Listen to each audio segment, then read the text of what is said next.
are back. Now we have sculptor Joshua Goode with us. Hello, Joshua. Hello, thank you for having me on. Alrighty, so we see that you have a lovely example of your artwork here. Can you tell us some about this?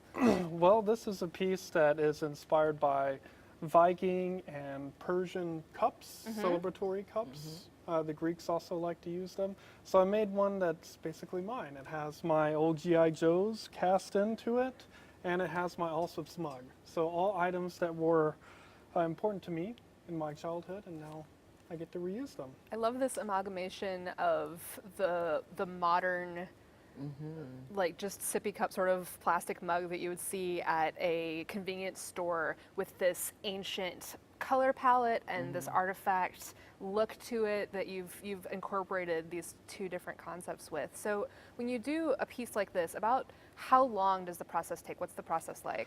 It takes about a month to make, a good Goodness. solid month. So it involves making a complete positive of the work, and then this is cast. So the actual G.I. Joes are not here. I still I have see. those to play with. Those are at home. I can still play Good. with them. That's Yeah. important, yes. But the cup is real. This is a real awesome mug that is gilded with gold leaf and then attached to the top of it. Wonderful. And that brings up a good point, because I was going to ask about the choice of color, because this looks like an ancient piece, like for a museum.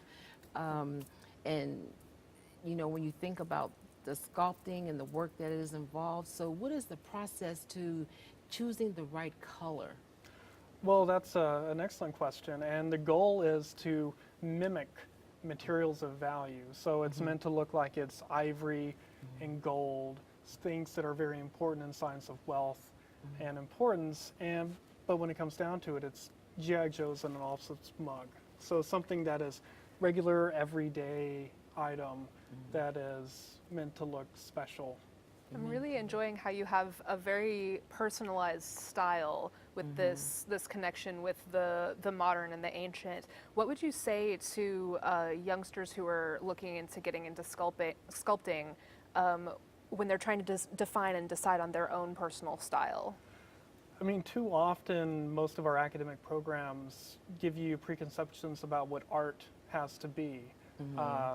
You know, even identifying between artists, like a painter or a sculptor or a printmaker, really it's just about making something that has importance to you and hopefully can transcend language and convey an emotion.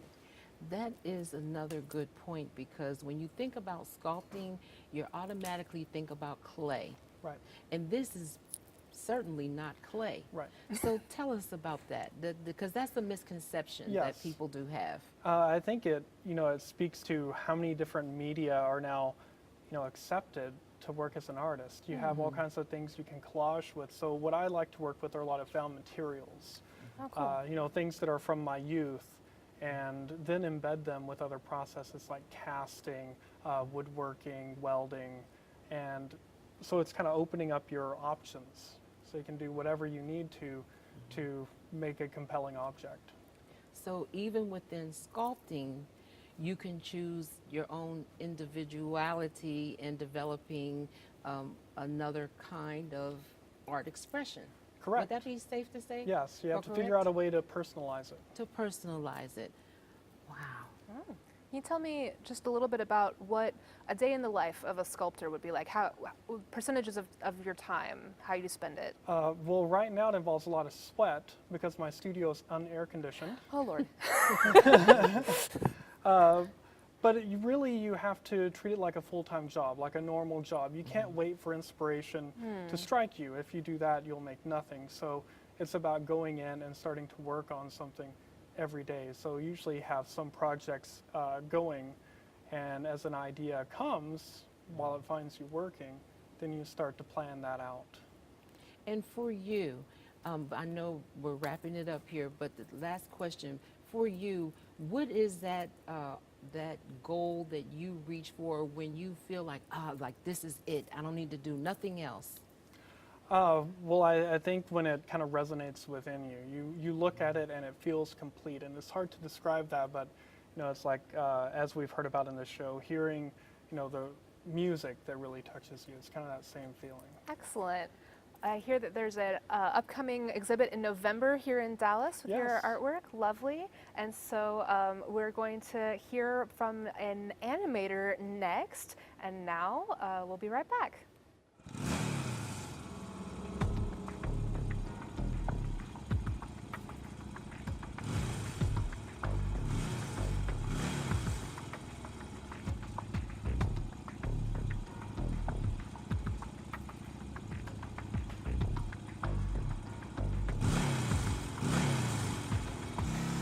This appeared with the 2015 Honda Shadow Phantom.